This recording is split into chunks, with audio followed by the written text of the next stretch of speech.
welcome back to Two Tall Guys Talking Sales. We're your hosts. I'm Kevin. And I'm Sean. And we are glad you're here. Thanks for joining us. In this podcast, we talk about real sales issues, big and small, for salespeople, selling situations, and sales leadership.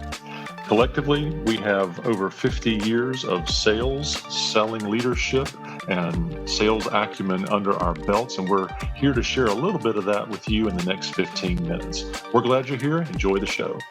When some businesses start, you and I have a lot of experience with really big business, but when we think about businesses that are emerging or growing, our really core target here, we think about businesses who have acquired their first 10 customers, but they're trying to go to 50 or 100 customers, trying to really build up and grow up in their business, which means they're doing things like adding staff, adding salespeople, talking about product market fit, talking about market messaging, talking about diversified verticals. There's a point where we've built a buyer persona that we think is our right buyer persona, but maybe to grow to that next level, it's not quite right. For instance, if we've got a company who has acquired 10 customers, they may have delivered a product or sold a product 10 times with some slight customization, but really to systemize the sale there, they've got to formalize the offering. In consulting, you and I have the luxury of slightly adjusting our offering every time to best fit the customer. But oftentimes when we're dealing with things like software, professional services, there's some standards you got to put in so that others can sell the product. I love that opening. Thank you very much for doing that. I have done some startups in my life, and I've done some really big companies. Some of the biggest companies that are in sales out there I've worked for, and I've done my fair share of startups, and some of those startups never started as well. And I know about failure, and I know about those challenges. And so when I advise a startup, a young company, I talk about the first 10 customers, which is go get them any way you possibly can. And then I talk about the challenge of the next 10, because the next 10 is when you're really trying to figure out, well, what did I do well in those first 10 so that I can do the next 10 the same as the best 5 on the first 10. The first 10, you're going to sell to anybody that'll buy from you. And so there's going to be a lot of divergence between customer 1 and customer 10. They may not be the same types of companies. They may not be as targeted, and that's perfectly fine. The next 10, you really need to target in and really need to fine tune your message, really need to come close so that you can get to 20. And then I say after 20, the challenge is to get to 50, because that's when you are cementing all of those in place and you're cementing what your true value proposition is. You are getting more than one salesperson to sell for you, because the first 10, maybe it was just the CEO that sold those. Second 10, maybe it was just the CEO that sold those. When you're trying to get to 50, CEO can't sell 50 clients, not in any time frame that makes sense. Once you get to 50, you can now say, I can get to 500, because the difference between 500 and 50 is not about your target customer, your buyer persona. It's about, can we scale? If you are out there in listener land and you are at your 10th customer and you're trying to get to 20 and you think you have your buyer persona figured out, but it's just not working. You just found out that you closed 11 and it's not like any of the previous 10. That's a challenge, and you need to really start focusing on who do you sell to, what problem do you really solve, and how do you sell this thing so that other people can sell for you. So obviously, we're talking about the CEO as a salesperson, maybe the first VP of sales who is also acting salesperson. And now we're trying to figure out, how do we get others to sell for us? Because we have to standardize what that is in order to scale the company and make it more extensible and more profitable. We have to be able to do the same thing over and over and over again.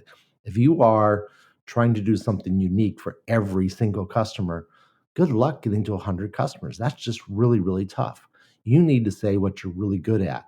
And what you thought you were good at in those first 10, now maybe you're in a panic because you can't find any common ground. Maybe you didn't make any money on those first 10. And that's when you really need to buckle down and focus in on your buyer persona and rewrite whatever you thought your buyer persona is because now you got to get the next 10, and that next 10 can be really tough. Absolutely. The paradigm shift there that happens at 10 is kind of the same paradigm shift that happens when you get to 10 employees, $10 million. There's these growth points. It's kind of an inflection point of sorts where there's something interesting about 10. There's another interesting thing around 30 employees, $30 million. These are the pivot points for businesses where they can't get to the next tier with the same tactics that they got to the first tier with. It's a really interesting paradigm. That's probably a topic for another day. But when we're thinking about the buyer personas, and we've had a whole nother episode just dedicated to how to build those in your ICP, but rewriting that, I think is sage advice on your part. Hey, rewrite them. But here, I want to throw a curveball at you. You need to rewrite them from the perspective of your customer and add this one question. What did I actually sell them? And what did they actually get?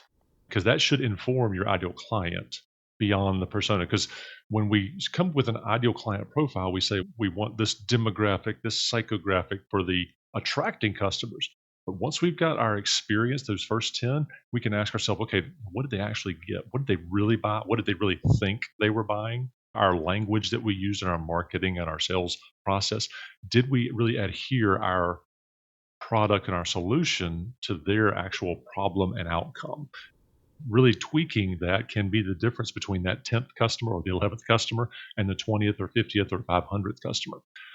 One challenge I see here that sales leaders need to solve is how to formalize and standardize the attraction process. It's a sales and marketing product market fit discussion.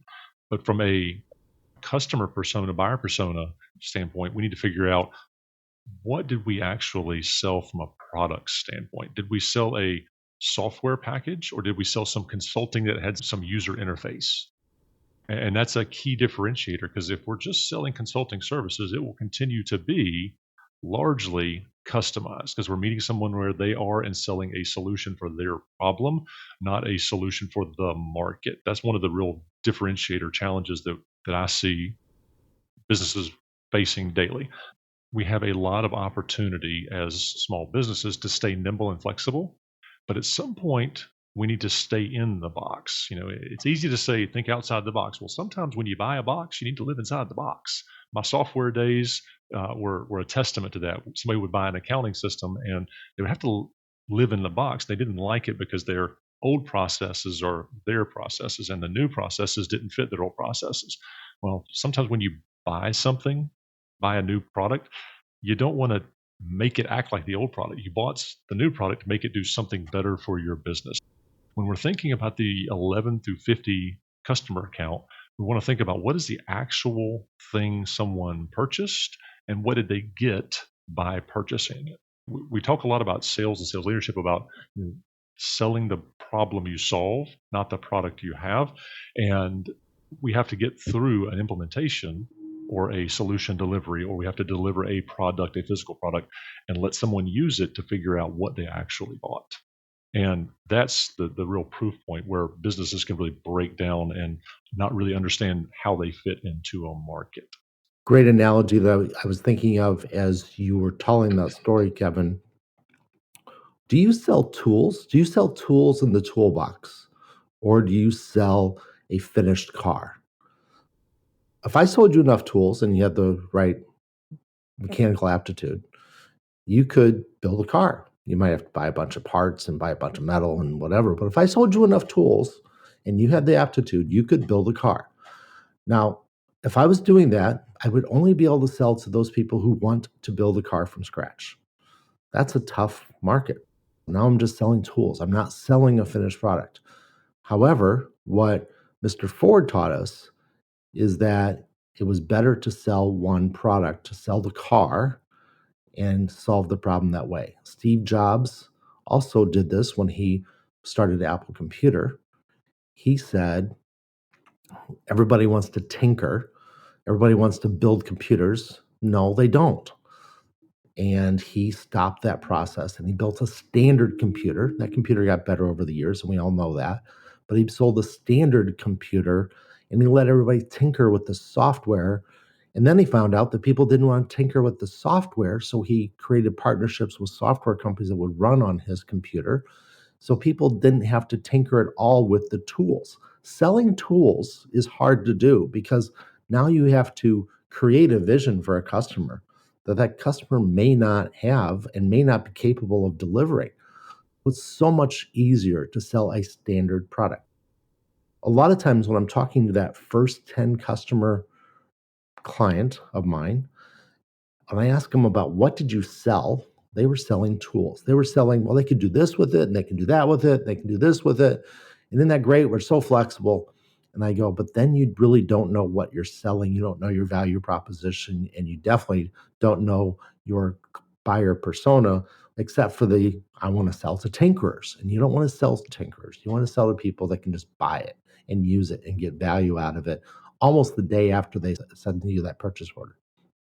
If you find that you have a wide discrepancy in the types of customers you sell to, that's because you haven't focused in on what you're actually selling, just like Kevin was just talking about, and you haven't settled in on a buyer persona that really values that thing, whatever that is. And not so much the thing, but what the thing does for them. There's an old saying, everybody's heard it, every salesperson's heard this. You don't sell the drill, you sell the holes. Nobody buys a drill, they buy holes. And actually, they don't even buy holes. They buy the ability to put something else through something. They buy the value of the hole. And that is what you are selling when you're selling powered drills. And that is what you, as a CEO of a company, need to figure out. What is the value of the thing that I sell to my customers? And then build your buyer persona around that. We're operating under the hypothesis you as a listener may have acquired your first set of customers, your alpha customers. Now, you did that by backing up and saying, well, here's a product, here's a solution. I built my target market, my initial buyer persona, my initial ideal client profile. I've built those things, acquired this first group of customers. Now I'm trying to build on top of that. What we're suggesting and hypothesizing here is that what got you here won't get you there. So you need to evaluate that buyer persona and that ideal client profile and frankly your product market fit to understand where the next customer is coming from, right? And you need to do this every so often. This is not a weekly exercise. You're not trying to build your buyer personas weekly, but you are retrospectively trying to ensure that you are targeting the right customers, building the right relationship profiles, and then selling and messaging to them. Because without the messaging profile aligned to your product, you end up selling to a highly commoditized industry or a highly commoditized product set. I could say tomorrow that I have this new vessel for carrying hot and cold liquids. And hopefully, all of you listening are going, man, that sounds like a coffee cup, right? I don't want to sell a coffee cup. No, mine's different. Well, here's how it's different. And you go through that process of, well, what am I selling? And making sure that you don't end up like every other coffee cup, because that's how people hear us. If we just show up with a product and a feature list, people use their own creative gray matter, their brains to figure out where you fit in their lives. That's why it's really important for us to think about how we show up, what value we're bringing to the table, what is our buyer persona, the most likely person to buy it from us, and really lean in and lean on top of our past successes, those first groups of customers, to build up what we want to be as a business. I'm stacking this first 10 to grow to the next 20 and the next 40 or 50, even 500 customers. But really, it's a strategy. Now we're starting to lean into, okay, how am I growing the sales organization with the right tools like ICP, unique selling proposition beyond the ideal client profile, multiple buyer personas based on the industry, because some industries have professional buyers that are your right targets, some have CFOs, some have owner operators, and they all interact with their businesses differently. To cross the threshold into these different selling scenarios, we have to be astute enough as salespeople. We have to be students of the sales process from the viewpoint of the customer. Lots to unpack here. But when you're thinking about your next sales cycle, whether you're a sales leader, an owner, or a salesperson, Let's think about who we're talking to and the problems they're having. That will inform our buyer personas. Thank you very much for joining us on this podcast of Two Tall Guys Talking Sales. We hope that we were able to share some valuable insight, valuable knowledge with you to make your selling adventures easier and more successful. Please join us every week. We drop these on Tuesday afternoon at 4:30 p.m. Eastern Time. Please subscribe to us in your favorite podcast player. Also, please join us on LinkedIn, where we do a CEO workshop, and that CEO workshop is dedicated monthly to big questions that CEOs are having and how to grow their business and drive sales. You can find us on LinkedIn. Just search for Two Tall Guys Talking Sales. Thank you very much. Have a great day.